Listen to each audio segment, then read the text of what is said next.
Hello दोस्तों, नमस्कार। तो हमारी आज की कहानी है सच्चे भक्त की सावन मास की कहानी। तो चलिए हम इस कहानी को शुरू करते हैं। एक समय की बात है, किसी गांव में एक बूढ़ी अम्मा अपने बेटे के साथ रहती थी। माँ बेटे बहुत मेहनत मजदूरी करके अपना गुजारा करते थे। एक बार बूढ़ी अम्मा के मन में विचार आया कि अब उसका पुत्र विवाह के योग्य हो गया है। अब उसे अपने लिए बहू ले आनी चाहिए। कुछ समय बाद बूढ़ी अम्मा ने अपने बेटे का विवाह एक सुशील कन्या से कर दिया।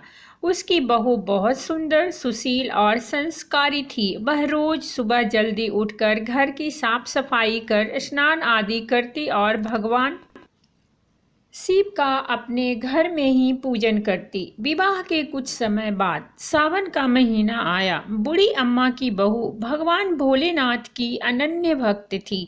उसके मन में यह विचार आया कि वह सावन के महीने में मंदिर जाकर शिवलिंग पर जल अर्पित करे। अपने मन में आए विचार को उसने अपनी सास से कहा, माता जी, सावन का महीना शुरू हो गया है।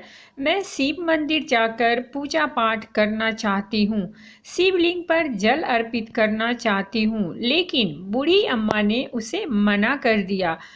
कहा, घर में ही पूजा कर लो, मंदिर जाने से समय बर्बाद होगा, इतने समय में घर का सारा काम हो जाएगा। ये बात सुनकर बहुत उदास हो गई, लेकिन कुछ नहीं कर सकी। उदास होकर घर के कार्य में लग गई। उस दिन उसने कुछ अन्न जल ग्रहण नहीं किया। अगले दिन बहू कुएं से जल लाने गई। रास्ते में उसने देखा गांव की दो लड़कियां पूजा की थाली सजाकर मंदिर की ओर जा रही हैं। उसने उन्हें रोका और पूछा, तुम सब कहाँ जा रही हो? तब वह बोली, सावन का महीना शुरू हो गया है, हम सब भगवान भोलेनाथ का पूजन करने मंदिर जा रहे हैं। ये सुन वह फिर उदास हो गई। लड़कियों ने पूछा, आप क्यों उदास हो गई?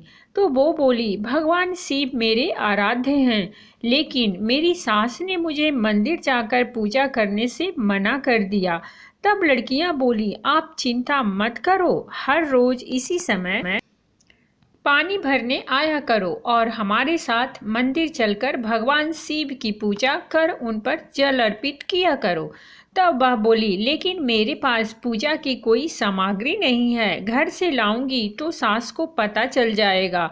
तब लड़कियां बोली, कोई बात नहीं, आप हमारी पूजा की सामग्री से पूजन कर लेना। ये सुनकर वह बहुत खुश हुई और रोज उनके साथ मंदिर जाने लगी, जहां वह शिवलिंग पर जल चढ़ाती और भक्ति भाव से भोलेनाथ की पूजा करती और उनसे कहती, मैंने अपनी सास से ये बात छुपाई है, इसके लिए मुझे क्षमा कर दीजिएगा। ऐसे ही पूरा सावन का महीना बीत गया। सावन के अंतिम दिन उसने सोचा, पूरा महीना मैंने इन लड़कियों की पूजन सामग्री से पूजा की है, आज तो मुझे अपना कुछ भोलेनाथ को अर्पित करना ही चाहिए।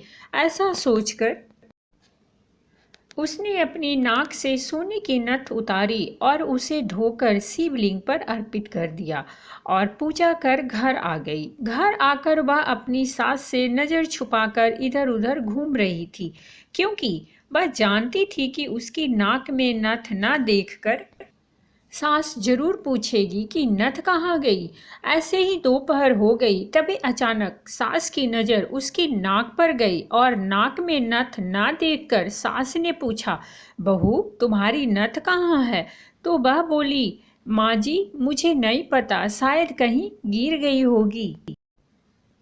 सास बोली, अच्छा तो यह बताओ कि तुम आज कहाँ कहाँ गई थी, वहीं जाकर ढूंढ लेंगे।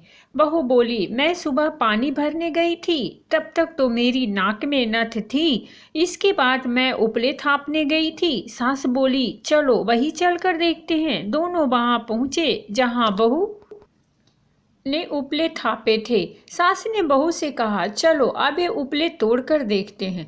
दोनों सास और बहू उपले तोड़ने में लग गईं। जैसे ही दोनों ने उपले तोड़े, दोनों के उपलों में से एक एक नथ निकली।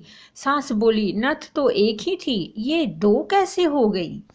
इसके बाद सास ने एक एक कर सारे उपले तोड़ने शुरू कर दिए। अब सास उपले तोड़ती जाए और उन सब में से नथ निकलती जाए। सास ने बहू की ओर देखा और पूछा, यह क्या माजरा है? तब बहू ने सास से क्षमा मांगते हुए सारी बात उन्हें बता दी और कहा, ये भगवान भोलेनाथ का आशीर्वाद है। आज मैंने सावन की समाप्ति पर उन्हें अपनी नथ अर्पित की थी और उन्होंने मुझे इतनी सारी नथ वापस कर दी।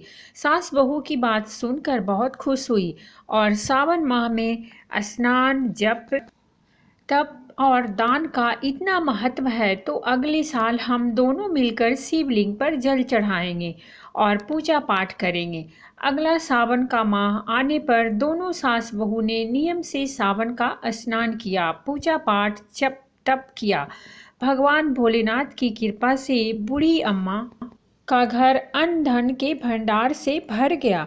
बहू को एक सुंदर पुत्र रत्न की प्राप्ति हुई। हे भोलेनाथ, जैसी कृपा आपने बूढ़ी अम्मा और बहू पर करी, वैसी कृपा सब पर करना। जय भोलेनाथ। तो दोस्तों, ये थी हमारी आज की कहानी। अगर कहानी अच्छी लगी हो तो प्लीज़ हमारे चैनल को सब्सक्राइब कीजिए, वीडियो को लाइक और शेयर जरूर कीजिए। कहानी सुनने के लिए बहुत बहुत धन्यवाद। मिलते हैं हम एक नई कहानी के साथ।